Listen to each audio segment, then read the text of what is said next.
Miguel Beltrán era un niño de apenas 5 años, vivía con sus padres en la población barcelonesa de San Pedro de Ribas. Vida absolutamente cotidiana, normal. Los días transcurrían tranquilos y era invierno. Escuchó un sonido, una risa, algo que llamó su atención y se despertó. Poco a poco estaba soñoliento y comenzó a caminar lentamente por el pequeño pasillo del piso donde convivía toda la familia. Él dice que aquella imagen no ha podido borrársele de la memoria. Quedó impregnado de una forma muy potente, muy poderosa, en las auténticas entrañas del alma, en lo más profundo quizá del cerebro. Era una especie de risa, alguien jugando, pero claro, él sabía que en la habitación de sus padres solamente estaban ellos. ¿Qué estaba ocurriendo? Era una risa que parecía provenir de la garganta de una niña. Con curiosidad más que miedo, porque no sabía qué estaba pasando, este niño fue aproximándose al marco de la puerta. Esta estaba entreabierta y entonces observó. Efectivamente, su padre y su madre dormían profundamente. No movían un solo músculo.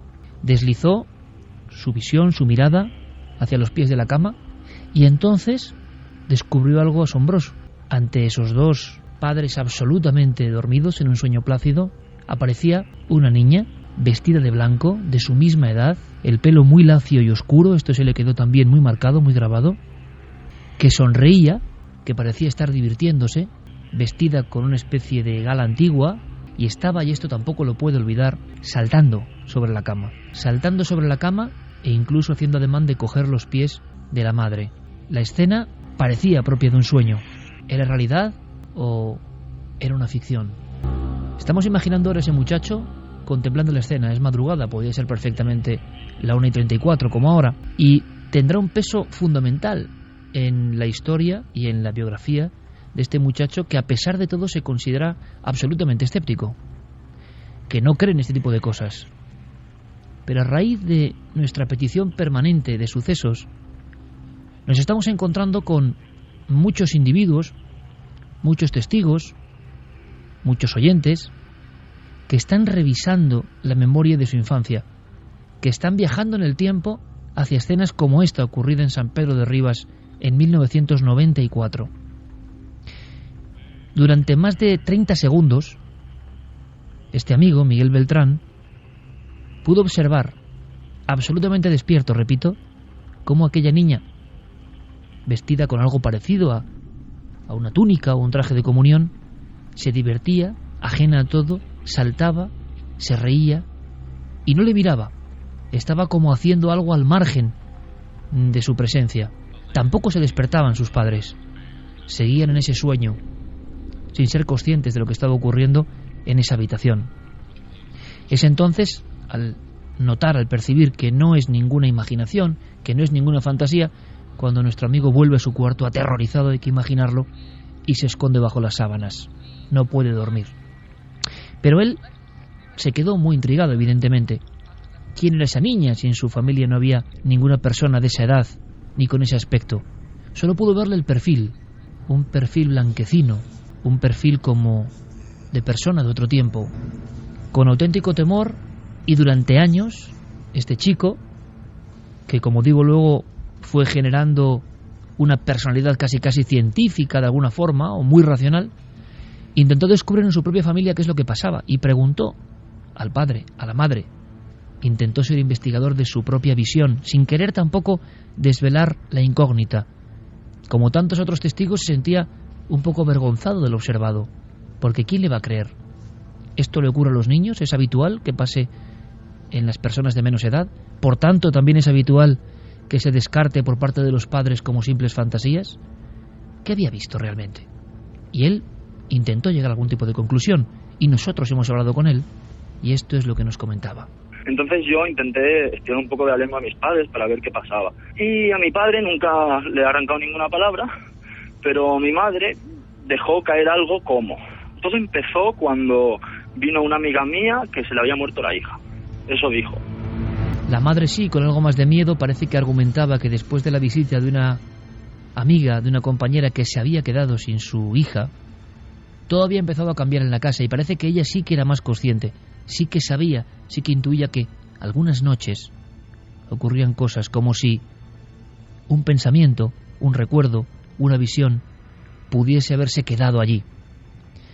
Lo curioso y lo que recordaba Miguel es que en alguna ocasión, en episodios que uno no sabe en qué umbral están, la madre le confesó a su propio hijo que él se había despertado en mitad de la noche, había acudido al cuarto y parecía estar hablando, dirigiéndose a alguien.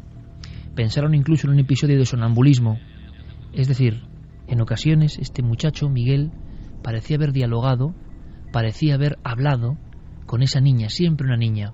Llegó el caso a ser tan angustioso para la familia que en 1994, a finales de ese año, lograron trasladarse a Villanova y la Geltrú. Nada más entrar en la otra casa, los hechos pararon. La historia de esa niña que saltaba en la cama ante los padres dormidos pasó mejor vida. Nunca más ni un solo incidente. La gran pregunta es, ¿cuál es la naturaleza de estas cosas? ¿Y por qué quedan de una forma tan gráfica y tan metida en la mente de quienes los han vivido? Precisamente esta semana hay un informe científico que intenta resolver el misterio de esas visiones de los niños. Visiones tan complejas y tan detalladas como esta. No es una sombra en el umbral de la puerta. No es una imagen borrosa que avanza por un pasillo. No. Es algo tan detallado como esto. Algo que no sabemos en qué parte de la realidad mora. Pero esta noche, precisamente esta noche, aunque hay mucha actualidad, vamos a dedicar nuestro último fragmento del programa a hablar de este informe y hacer un repaso de algunos casos que nos han llegado en estas últimas fechas. Casos de personas como cualquiera de vosotros que han recordado algo que pasó en la niñez. En la niñez pasan muchas cosas mágicas y algunas, también hay que decirlo, son aterradoras. Esta noche vamos a adentrarnos en ese mundo que parece olvidado y que a veces, como en un flash, vuelve a salir a la luz. Nuestra nave radiofónica del misterio, que ya carga todas sus baterías, especial testimonios en la última hora, especial testimonios tan fuertes, tan potentes, tan gráficos como este, y qué explicación científica puede haber si es que la hay, que yo la dudo, pero bueno, intentaremos sacar alguna conclusión. ¿Ha habido más casos? Si podemos poner un mapa rápidamente, Carmen, ¿en qué lugares del mundo ha habido más bolas de fuego? Se hablaba de Cuba, Estados Unidos. Sí, se hablaba de Cuba, de San Francisco, Letonia también ponían, pero no hay nada confirmado. Italia, en España se vieron varias bolas de fuego. Bueno, ¿qué es eso? Tiene que ver con lo astronómico, sencillamente, es una señal de algo. Nuestro planeta está atravesando un umbral más peligroso del que nos han contado. También en esto hay silencio, con esta música que pone Noel Calero maravillosa de Vangelis, la espiral. Estamos metidos en una espiral muy rara, ¿no? Estamos en el 2013 y tenemos la sensación no solo de aceleración, sino de que estamos haciendo cosas como muy extrañas, ¿no? El género humano. Quizás sea precisamente el momento de reflexionar sobre ellas para aprender y empezar a deshacer ciertos caminos. ¿Pero qué ha pasado? Yo quiero hablar con Enrique de Vicente, porque Enrique, director de Año Cero y un miembro de alguna forma, ¿no?, de esta familia, es una de esas personas, yo creo, que siempre lanza códigos muy interesantes que muchas veces se cumplen y que en un principio suelen ser incomprendidos. Él llevaba muchos años, fijaos, hace más de 20 años en Año Cero, fue alertando de la posibilidad del incremento de estos enviados, de estos bólidos cósmicos. Enrique de Vicente, compañero, buenas noches. Muy buenas noches, Ike. ¿Podemos contar, Enrique, qué está pasando, qué ha ocurrido en las últimas fechas y que te ha llamado tanto la atención? Bueno, lo que ha ocurrido en las últimas fechas es que de repente hubo un impacto mundial a raíz de esa bola de fuego que surcó el cielo de Rusia, pero resulta que lo de Rusia no es algo único, en absoluto. Después de lo de Rusia ha habido, y anteriormente ha habido, incidentes vistos por miles y en ocasiones cientos de miles de testigos en Florida, en California, en Canadá, en Cuba, en varios días sucesivos. O sea, hay incidentes permanentes. El martes pasado, creo recordar, sí, el martes día 19, se observó, y siempre se fotografían o filman estos bólidos, atravesando el sur de Italia, y también se veía desde Malta. Enrique, y partiendo de la base de que el fenómeno está ocurriendo, como te comentaba antes, ¿qué interpretación profunda podemos dar de todos estos acontecimientos que están ocurriendo en el cielo? Bueno, hay una interpretación inicial, y es, para mí, estos acontecimientos confirman una hipótesis sobre la que yo he escrito varias veces hace ya muchísimo tiempo, que es la hipótesis desarrollada por una serie de científicos rusos. El primero fue el doctor Dmitriev, que es académico de la Academia de Ciencias de Siberia, y otra serie de colegas suyos. Bueno, cuando uno piensa en Siberia dicen, bueno, pues deben ser gente de un menor nivel que si fueran de Moscú. Se equivocan. Y la gran ciudad de los sabios, en la época soviética, se encontraba en Siberia. Era la ciudad de Novosibirsk, donde estaban los grandes genios. ¿Y qué ocurre? Lo que ellos plantean, y a lo que se han sumado otros científicos, sobre todo rusos, es lo siguiente. A la luz de un examen muy detallado de todo lo que ha venido ocurriendo en el sistema solar durante las últimas décadas, han observado que ha habido una serie de cambios progresivos pero brutales.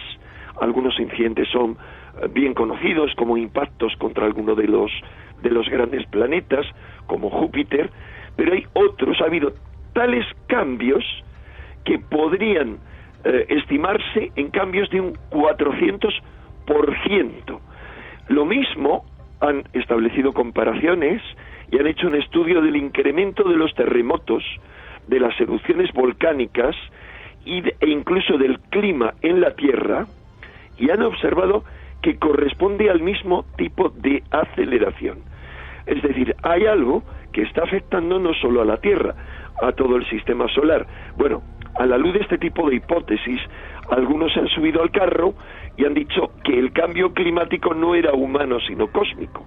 Claro, este es un tema polémico. Yo siempre he pensado que era humano, pero a raíz de estudiar muy a fondo este tema, en este momento estoy convencido de que es humano y cósmico. Y lo que ellos concluyen, y basándose en muchos datos, es que hemos entrado, desde hace tiempo nos estamos adentrando en una zona del universo diferente, repleta de anomalías, una zona en la cual deberíamos esperar incidentes como este que estamos hablando ahora. Es decir, ellos publicaron esto en los años 90 y mucho después de publicarlo hemos visto un incremento en la entrada de bólidos cósmicos a la Tierra. ¿Habría que estar inquietos, por tanto, Enrique? Sí, habría que estar moderadamente inquietos. Enrique, por último, ¿qué opinas de la versión oficial, de lo que dicen los astrónomos, los que vigilan este movimiento de los astros y esta aparición de meteoros? Lo que se cuenta en todos los periódicos, vamos, ¿tienes alguna opinión al respecto? Vamos, se cuentan muchas cosas. Vamos a hablar siempre de la corriente mayoritaria. La corriente mayoritaria es, lógicamente, en ciencia, en política, en lo que sea, absolutamente conservadora. Es decir, atada al pasado y nada abierta a innovaciones. Y en ese sentido dicen, pues es normal que ocurra esto. Hombre, señores míos, es normal que al mismo tiempo que hay un gran cuerpo celeste que está describiendo una trayectoria en una dirección, aparezca otro cuerpo más pequeño como el de Rusia en otra dirección, horas antes aparezca otro en otra dirección, horas después otro, días después otro. Pues a mí no me parece normal.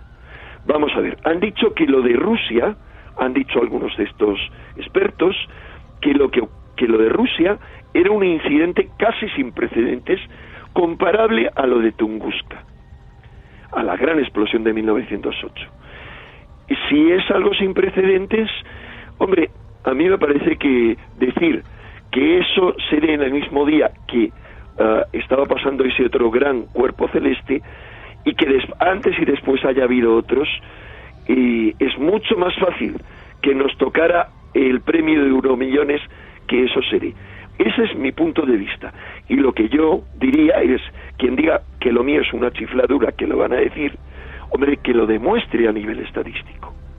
Que demuestre que eso puede ser una casualidad inferior a una entre 1 millón.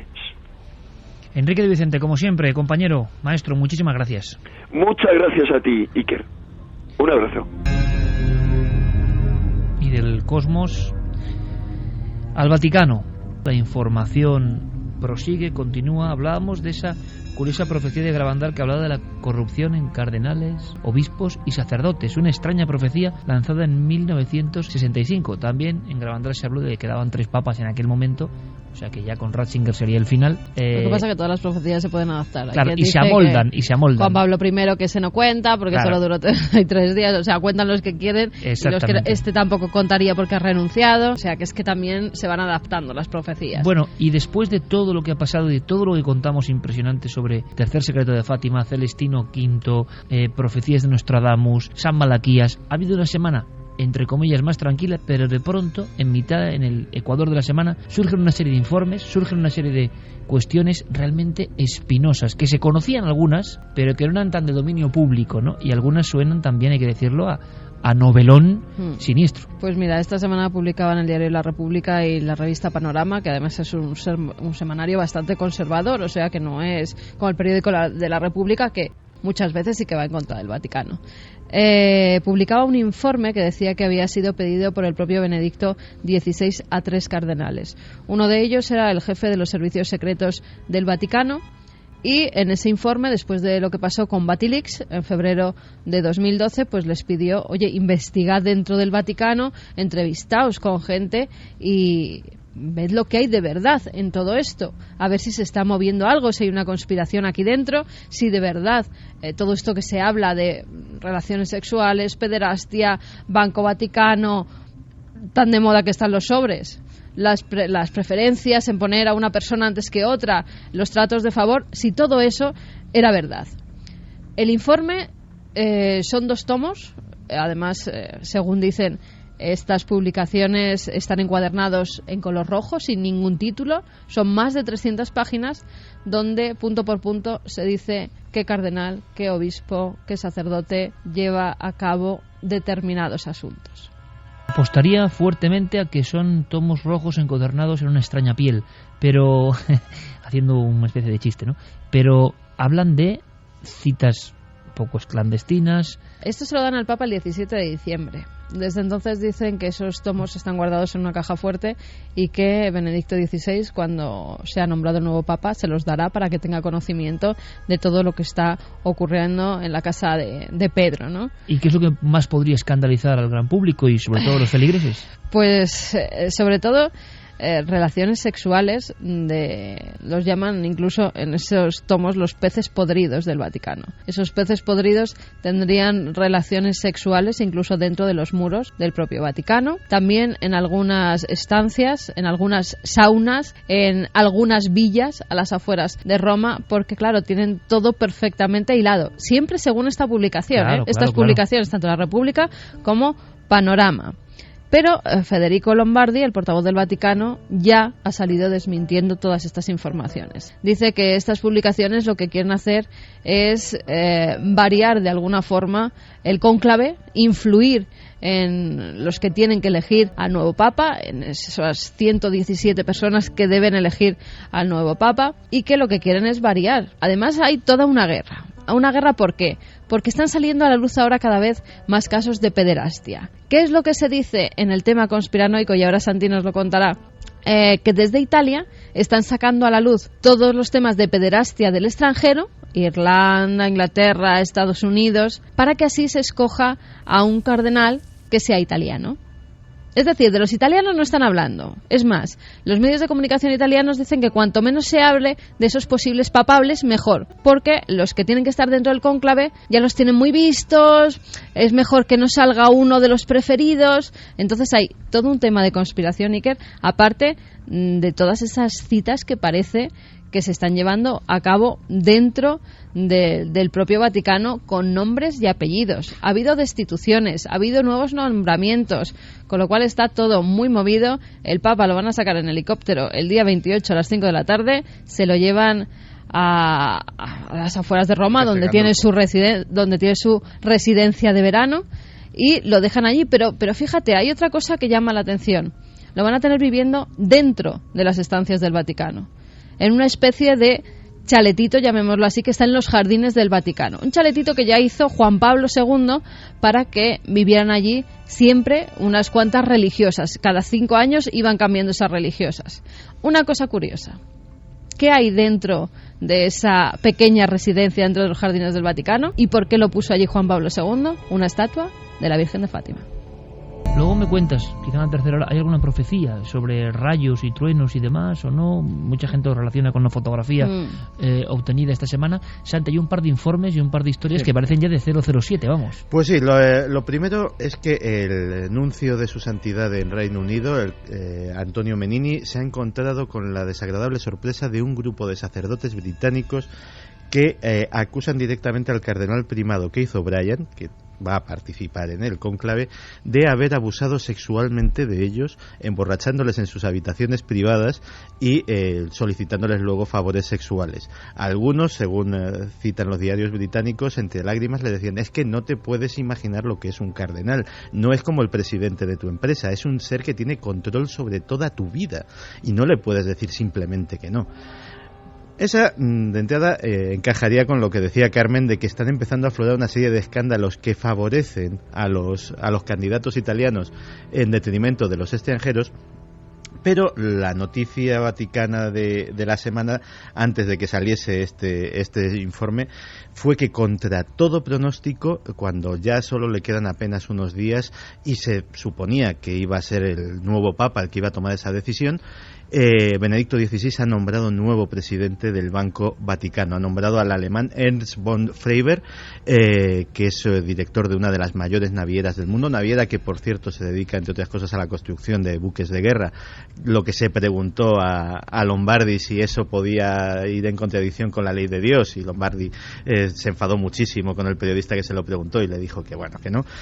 Y todos los analistas citan que esto es básicamente la última bofetada que le da Benedicto XVI a Tarcisio Bertone, que fue el que destituyó a Ettore Gotti Tedeschi, que fue el anterior presidente del Banco Vaticano. Por cierto, que Ettore Gotti Tedeschi, según los medios italianos, que actualmente se encuentra en la cárcel por otro tipo de cuestiones, tiene depositado en poder de una persona de su máxima confianza un informe que dice lo siguiente: en caso de que me asesinen o me pase algo extraño aquí dentro, habré muerto por esto, dalo a conocer al público.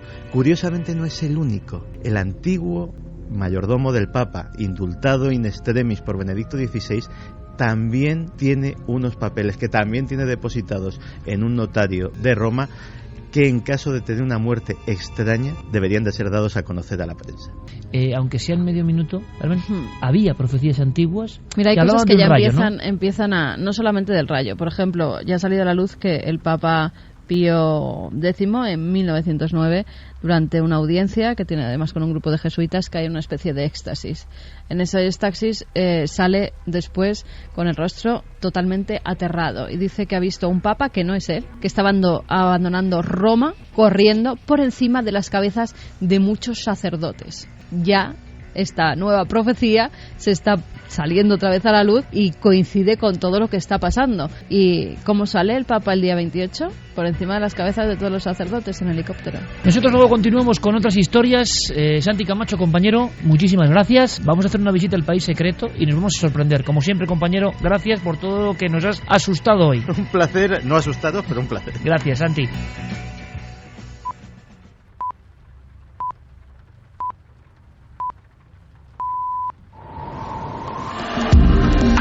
Nunca antes habías estado tan cerca de lo desconocido. Milenio 3. Cadena Ser. Manuel Cabezas era un niño de 9 años en 1978. Nos dice en su envío, éramos una familia sin muchos recursos económicos y vivíamos en una portería de muy pocos metros cuadrados. Allí estaban sus padres, 2 hermanas, 2 años mayores que él, y, por supuesto, Manuel. Dormía en una habitación con una cama de 3 literas, y una noche normal, que recuerda como si fuese ayer mismo, y no estando dormido, esto es muy importante, ocurrió algo que no ha podido olvidar. Y repito, pasó en 1978. Un informe reciente, publicado por varios científicos, los doctores Tamar Schweizwein, Michael Kaplan y Jonathan Kushner, de diferentes países, han hecho en la revista de psiquiatría infantil una especie de compendio intentando explicar las visiones de la infancia, esas que tantas veces han surgido aquí en Milenio 3, esas que nos dan tanto miedo y que nos llevan a un lugar donde la realidad precisamente y lo que no es realidad se entremezclan. Yo he podido hablar con algunos científicos y amigos de este país, muy abiertos, como Manuel Martín Loeches o el profesor Gaona, y sobre todo Manuel Martín Loeches me hablaba de, bueno, un niño imaginativo, un niño que ha tenido estímulos y visiones, llega a confundirlos. Realidad, ficción. Yo creo que todavía ni yo sé lo que es realidad y ficción, y creo que todo está mucho más interconectado, y que en muchas ocasiones los niños, claro que pueden ver cosas tan reales que queremos convertir en ficción porque es mejor y así las olvidamos. Este muchacho, entonces de 9 años, vio algo impresionante. Pero es que hemos recibido decenas de testimonios de este tipo, con visiones, lo decíamos al principio del programa, tan profundas que no se han marchado de la mente. Hay veces que la vida va por unos derroteros, los problemas y las felicidades de lo cotidiano, y entonces eso parece que ha quedado enterrado, pero una noche cualquiera, quizá la escucha, por desgracia hay que decirlo, de un programa como este, hace que el cerebro conecte de nuevo con aquella visión. Y aquella visión, aquella experiencia, por ejemplo en la vieja portería, en Barcelona en 1978 con 9 años, es tan pura que vuelve a proyectarse de una forma exacta. Y algo en el interior de la persona, algo que es absolutamente indubitable, hace que el testigo sepa que eso es verdad, eso pertenece a la verdad, eso es una realidad no ordinaria. Y creo que es que todos en nuestra vida, en algún momento, de determinada manera, hemos tenido esa especie de inmersión, de ir, de volver, de zambullirnos en áreas o capas que parecen realmente ficción, pero que quizá no lo sean. ¿Qué vio Manuel? Lo tiene, como digo, muy claro, y nos lo recordaba así. Recuerdo que estaba despierto, justo miro a la puerta y vi la figura de la sombra negra, como si fuera un hombre muy alto, o sea, con la cabeza, cuerpo, manos, piernas, todo normal, solo que era todo negro y muy alto. Eso sí que me acuerdo que era muy alto porque tocaba prácticamente el marco de arriba de la puerta. Y eso fue lo que me hizo asustarme, que me quedé paralizado, que no podía ni hablar, ni no me salía ningún sonido, nada. Y luego, acto seguido, bueno, me tapé la cabeza y minutos después, no recuerdo cuánto, me lo vi encima de la cama. Este niño de 9 años, como tantos otros niños, a los 9 años había visualizado películas, había visto tebeos, había escuchado seriales de radio. Todos estamos sometidos a una gran carga de la imaginación. Parece que para muchos doctores, psiquiatras, psicólogos, esa carga imaginativa, esa sensación de existencia de mundos paralelos absolutamente fantásticos y creados por la imaginación, a veces interfieren. Yo creo que es una respuesta muy pueril, porque la propia persona tiene muy claro que el miedo que está pasando, que lo que está viendo, no tiene nada que ver con esas otras cosas, esas fantasías, esos terrores, que algo del organismo parece que traduce ya como miedo imaginado. Uno sabe que son cuentos que dan miedo, pero que no pertenecen a la realidad. Ahora, cuando esa sombra, que con su cabeza ovalada y muy alta, ese hombre está casi tocando con lo que es la coronilla el marco de la puerta y le observa, uno sabe que esa experiencia forma parte de una verdad que está presentándose por algo. Se describe con las mismas palabras como lo han hecho los antiguos en toda la vida, como las visiones iniciáticas o místicas, como las visiones del infierno. Cuando una persona ha logrado sumergirse en esas capas del subconsciente, acude, en mi opinión, a una verdad, que se ve muy pocas veces, y a veces casi también hay que decirlo, es mejor que se vea solo de vez en cuando, ¿no? Porque puede ser perturbador. Pero uno sabe, repito, en su interior, que eso no es como lo otro, que eso tiene un mensaje, que eso es una verdad muy extraña que se aproxima. Se aproximó porque estaba casi encima de la cama. No era una visión plana, no era una especie de duermevela, no era la eterna explicación de últimos fragmentos de un sueño en un espacio cúbico, en una habitación, no. Aquella sombra, lentamente, hay que imaginarla, va caminando. Y va caminando con ese andar pesado. Y sobre todo, no sé por qué, no sé qué material hay aquí, como muchas otras figuras, sin doblar las rodillas.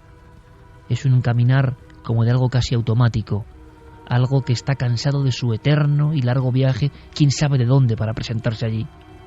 Y esa figura va, poco a poco asomándose, a un pobre muchacho que lo que ha hecho, como haríamos todos, es ponerse las sábanas por encima, como si fuese una frontera, como si con la delgada capa de tela uno estuviese al resguardo de esa otra realidad que se ha presentado esa noche y no otra. ¿Qué le ocurrió a Manuel? Entonces aquello que me volví a tapar la cabeza otra vez, me la volví a destapar y...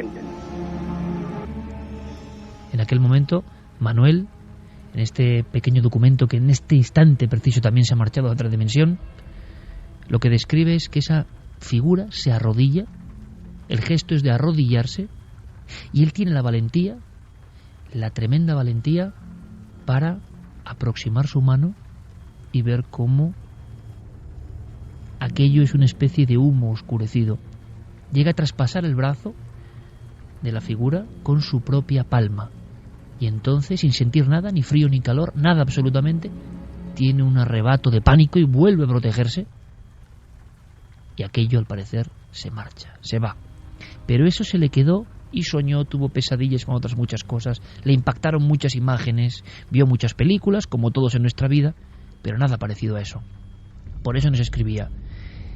Los doctores, los científicos que acaban de publicar ese informe, aseguran que simplemente son fracciones de la imaginación que se desatan y que muchos niños especialmente imaginativos, así como pueden tener elementos positivos de cara a la creatividad futura, pueden tener muy malos ratos con estas imaginaciones, suponiendo que solo sean imaginaciones, claro.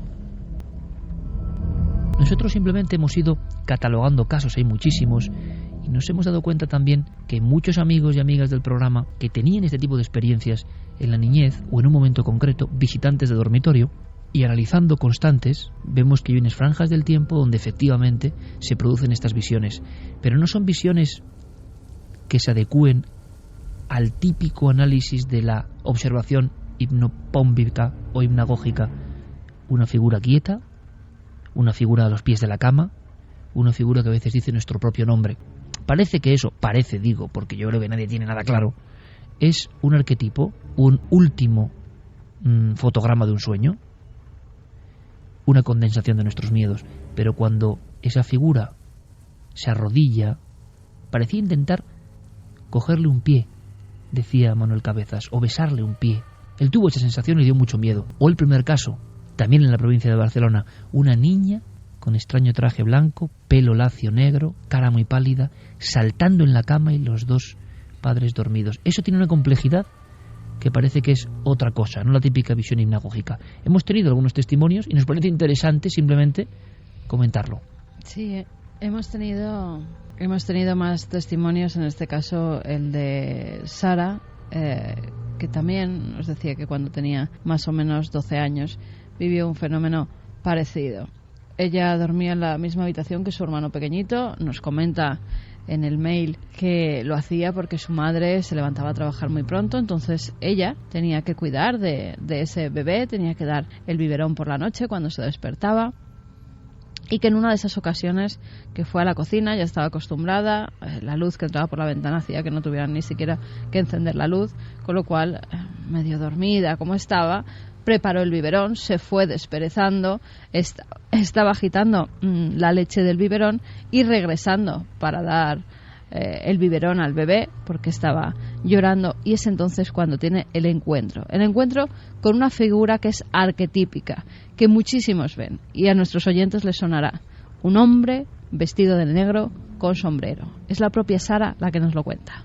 Cuando era un día pequeña, estaba en mi casa durmiendo con mi hermano, y cuando lloraba por la noche me levantaba a darle el biberón, y un día cuando venía justo a la habitación había un hombre parado en la puerta.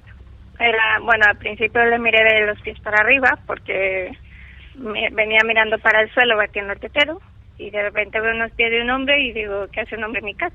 Empecé a mirar hacia arriba y era un hombre con un traje negro, recostado en la columna de la puerta, con un sombrero negro. Luego me quedé sorprendida, levantó el rostro y tenía como si fuera delineado en los ojos, pero era fuego. Y me miró con una mirada de expresión como diciendo, no sé, te vas a enterar o algo así. Como en ese momento pegué un grito, me le tiré encima, caí encima de la cama, me puse a gritar, a rezar. se levantó todo el mundo, prendió la luz, mi madre, yo solo decía que había un hombre, todo el mundo buscaba al hombre, y la casa estaba toda cerrada y no había nadie. El hombre del sombrero, que ha motivado un estudio ahora reciente en Estados Unidos por la cantidad de niños que han visto esa figura. Claro, aquí hablamos de contagio psíquico simplemente. Los niños de la antigüedad tienen este tipo de visitas, este tipo de apariciones. Es producto precisamente de la sociedad actual que tengamos esas imágenes como mucho más nutridas, porque, claro, para un niño muy pequeño, una niña muy pequeña, algunos dibujos animados, algunas figuras pueden quedarse en el subconsciente como realmente algo raro, algo anómalo, algo que luego descomponen y que vuelve a formarse, ¿no? Pero es solo eso. Los científicos lo tienen muy claro. La barrera entre realidad y ficción, yo repito, yo no lo tengo nada claro y cada vez menos. Creo que hay espacios donde es indivisible, donde las propias alucinaciones o sueños sí que tienen un sustrato real, están en algún sitio, están compuestas por algo que es más que la imaginación y se presentan delante. Tenemos otro caso, por ejemplo, el de... Solo una cosa, ¿sí? Apuntar una cosa. Sara nos decía, y acababa así su mail diciendo, en las creencias de mi pueblo decían que los niños que no están bautizados, los demonios intentan llevárselos. Por eso ella se abalanzó contra esa figura, intentando proteger, salvar a su hermanito. O sea, que ella pensaba que era un enviado maligno. Exactamente. Como vio esa figura oscura con sombrero y lo que ella describe como con ojos de fuego, ella inmediatamente pensó que era un demonio, y lo normal es salir corriendo, no tirarse hacia él, no abalanzarse hacia esa figura, aunque cayó en la cama del hermano. Era para proteger a su hermanito pequeño, porque pensaba que al no estar bautizado todavía, un demonio venía a llevárselo. Las figuras que son contextualizadas sociológicamente. Yo estoy recordando ahora, por ejemplo, en algunas de mis correrías por las urdes, cuando había apariciones y las llamaban cortejo de gente de muerte, que la tradición fue añadiéndoles el hecho de que eran capaces de llevarse a alguien, ¿no? A un niño desprotegido. Es decir, cómo la sociedad aplica algunos miedos ancestrales, profundísimos, a estas apariciones que parece que están en algún sitio. Que si vemos los retratos y descripciones de los últimos siglos, tampoco han variado tanto, es lo curioso. Es decir, no han adoptado formas propias de la fantasía. La contaminación audiovisual es de tal nivel que seguramente los testigos, siendo niños, describirían elementos muy arquetípicos de esas series, de esas películas, esas figuras, esos personajes del terror, esas larguísimas, digámoslo así, películas fragmentadas con asesinos, espíritus. No. Sin embargo, lo que se va comentando es una serie de formas, lo que va visitándonos son una serie de figuras que no se transforman especialmente, sino que siguen manteniendo en ocasiones clarísimas sus características, a veces muy estoicas, muy toscas, muy sencillas. Pero en la sencillez está el miedo. Cuando uno, por ejemplo, y yo he hecho esa comprobación, en algunos lugares, por ejemplo, de la cultura etrusca, que son culturas muy vinculadas a los muertos y que dibujan e incluso modelan a los muertos de una forma muy característica, con esa sonrisa que hiela la sangre, la sonrisa etrusca. Claro, es el propio muerto que te sonríe tumbado en su sarcófago. Ojo al dato, se puede hacer mucha literatura, pero en el fondo es el muerto que sonriendo te está invitando a que eres un mundo extraño. Yo he hecho la comprobación de con ciertas músicas como esta que pone Arno el Calero, de este tipo, estar en un museo o estar en un lugar de yacimientos etruscos y observar ese arquetipo de la cabeza muchas veces abombada, los ojos solo son 2 rayas, la nariz es muy pequeña, imperceptible, y son 2 pequeños circulitos en mitad del rostro, la boca a veces ni siquiera está dibujada, y solo con esa sencillez, la sencillez de la sombra, se genera un miedo terrible, que no tiene nada que ver con esos miedos absolutamente adornados, llenos de elementos de la propia fantasía. La gran pregunta es la desnudez del misterio, que sigue presentándose como ante etruscos, griegos o egipcios. Sus figuras visitantes de la noche se parecen especialmente. Luego es la leyenda la que le va acoplando cosas, pero la visión suele ser absolutamente idéntica en ocasiones. Y si había ojos de fuego en este caso, os va a llamar la atención el de Vicent en Valencia, también de niño y también marcante, y también para muchos científicos solo fantasía. Pero como hemos comentado, él sabe que hay algo más, siente que hay algo más, que es importante, una sombra. Y atención al detalle de los ojos. Yo calculo 7-8 años, siempre es lo mismo, es que me voy a dormir y bueno, estoy, eso que llaman la duermevela, que dicen que igual o que te has dormido ya o estás prácticamente a punto y de repente es como que yo estoy observando la habitación y aparece como una especie de figura de 1,60 m, más o menos, así como una persona bajita. Solo se le distingue la curvatura de los hombros y de la cabeza, lo que sería el perfil, y ojos, o sea, unos ojos humanos, pero no se le ve, todo lo demás es negro, o sea, oscuridad.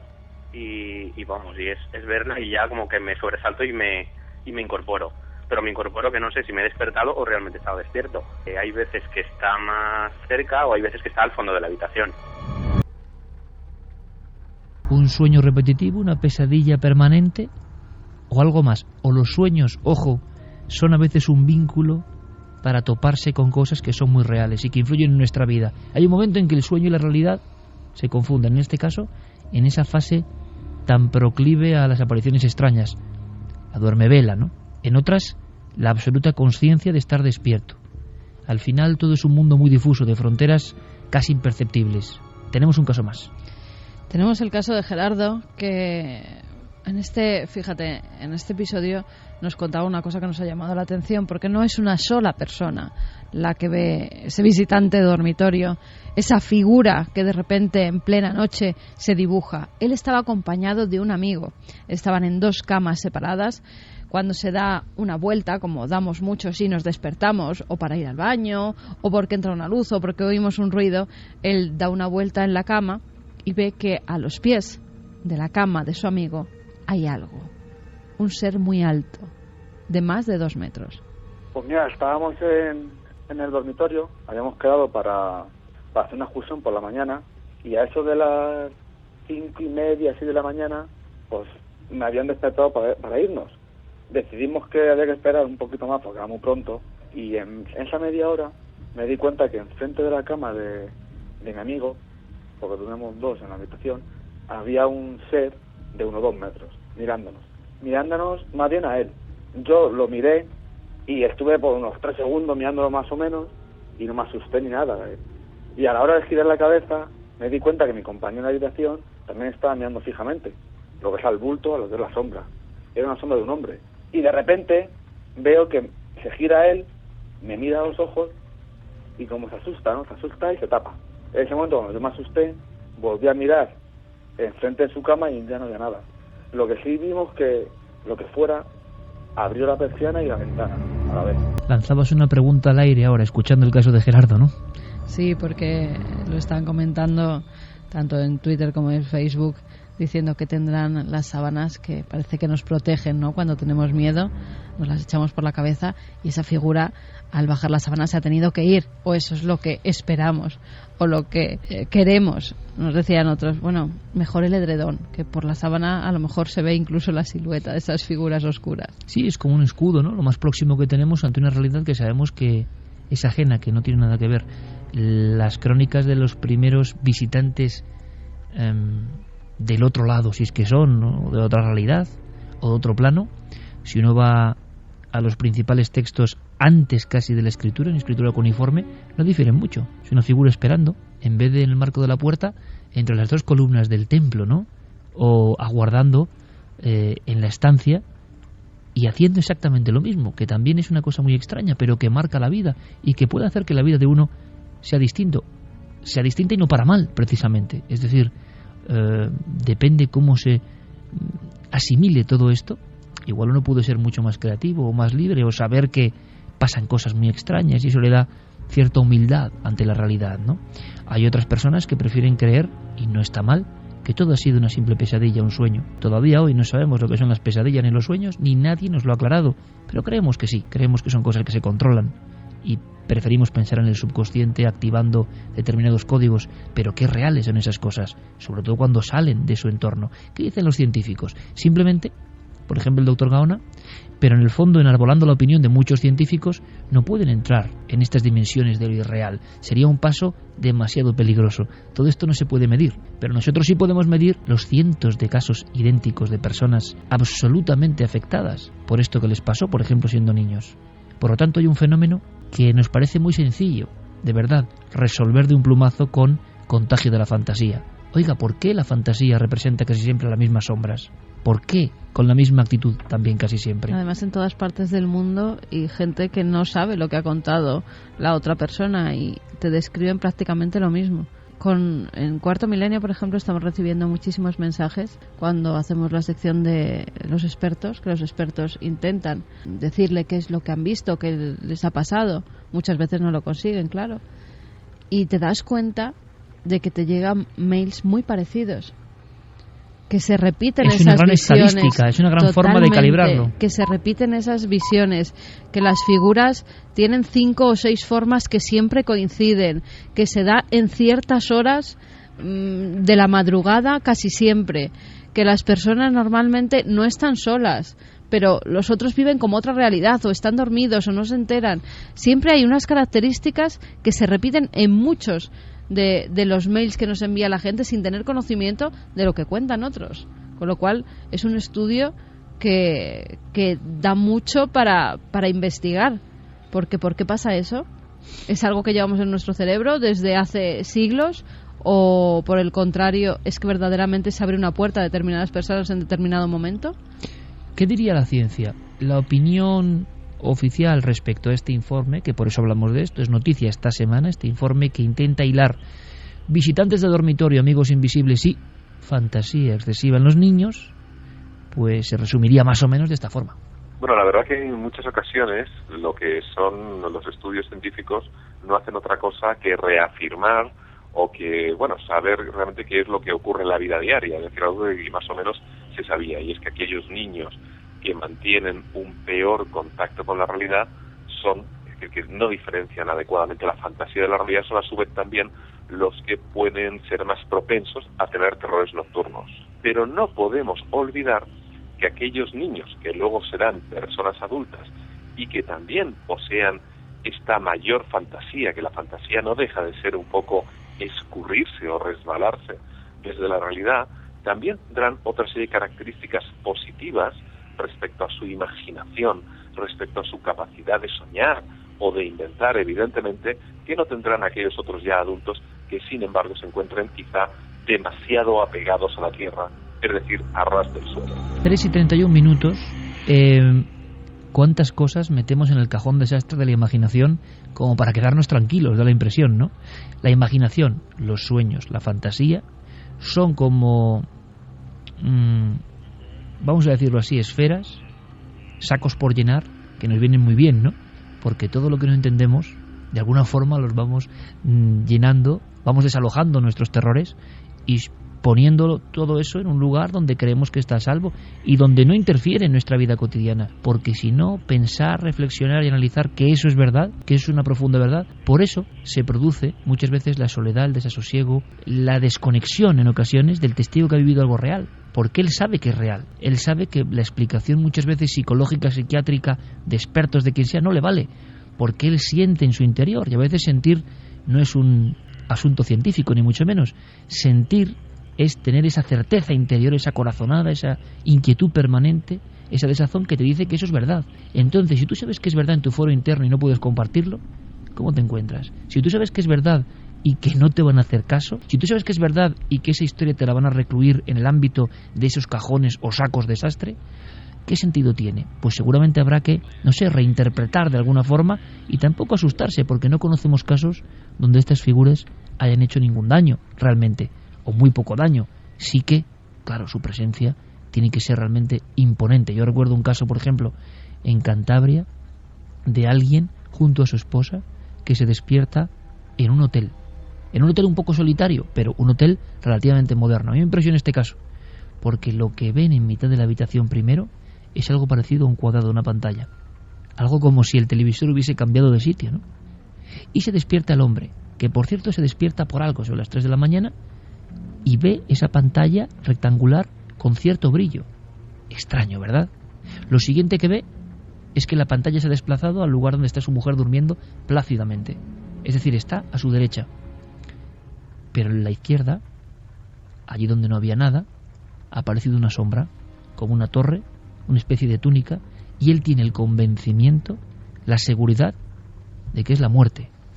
La muerte se ha presentado para hacerle una última visita. Después, tanto la figura como la pantalla desaparecen, se van, se esfuman. El hombre está perfectamente consciente. A lo largo de su vida habrá soñado, habrá sentido, habrá imaginado, habrá tenido pesadillas. Y a lo que vamos, a la sustancia de todo esto, no se parece a nada de aquella visión. Esa visión no volverá, por fortuna. Pero los escasos segundos que ha estado en ese mundo, en ese entorno, en esa campana de realidad, él sabe que son segundos importantes, segundos diferentes.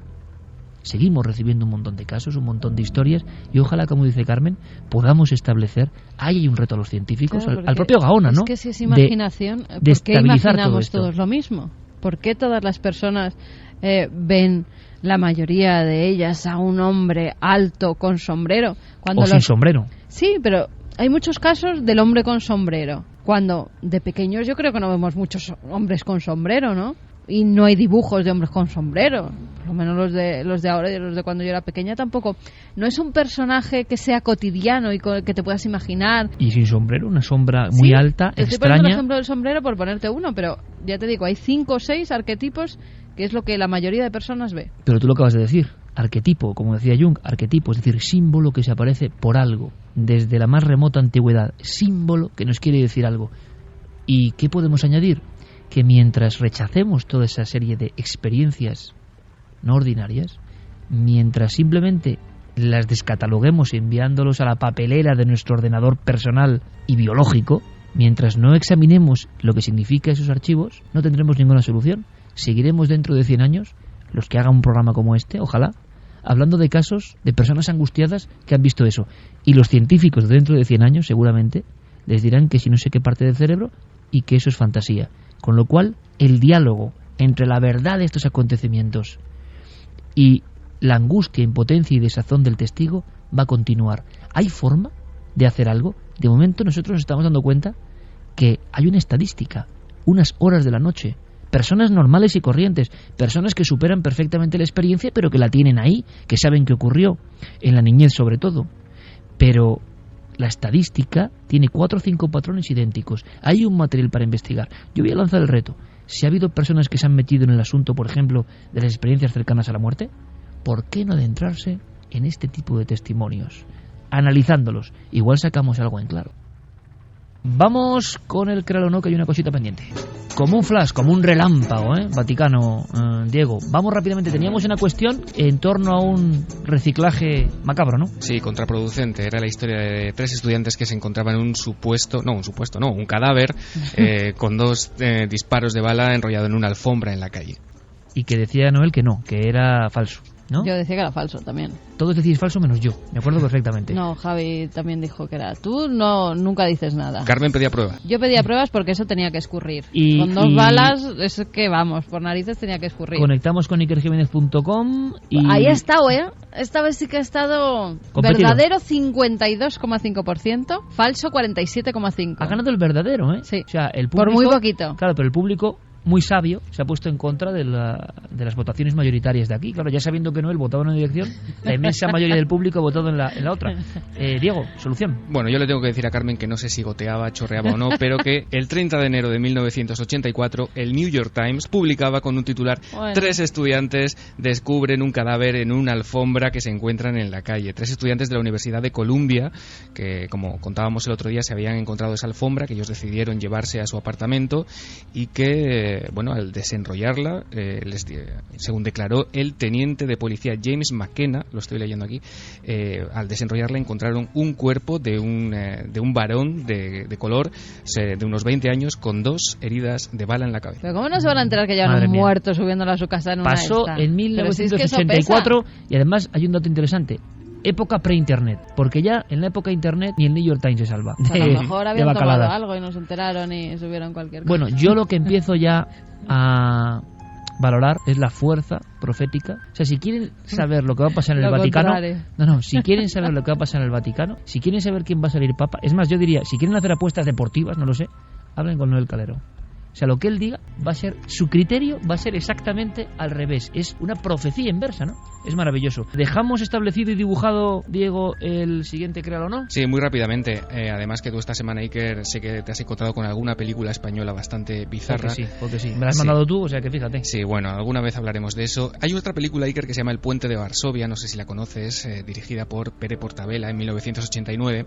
Que gira en torno a varias tramas y que todas ellas confluyen en un punto en común, que es el hallazgo, y esto le va a sonar a mucha gente familiarizada con las leyendas urbanas, el hallazgo, tras un incendio forestal, de un hombre que cuelga de las ramas de los árboles carbonizadas y que tiene todavía pegado a su cuerpo los restos de un traje de buceo. Un clásico entre los clásicos de la leyenda urbana, y que tú conectas con España 1989. Esto es lo sorprendente. No, te conecto con una película, que en sus fotogramas pues tiene y refleja esta imagen tan icónica de las leyendas urbanas y tan paradigmática de este submarinista, de este buzo que es capturado con un hidroavión y que por error es arrojado sobre un incendio llameante y humeante. ¿Será verdad? ¿Será mentira? Pues yo solo voy a preguntar a Noel Calero. Esta vez ya es que renuncio al resto, ¿no? Yo voy a preguntar al profeta. Noel, dice que es verdad. Verdadero.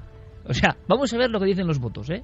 Vamos a ver, Noel ha dicho verdadero, pero además sin temblar el pulso. Con una, o sea, como diciendo, acabo de calibrar en mi CPU, ¿no? En mi ordenador Amstrad que llevo en la cabeza, acabo de cartografiar el contenido y he dicho verdadero, sin ningún tipo de duda.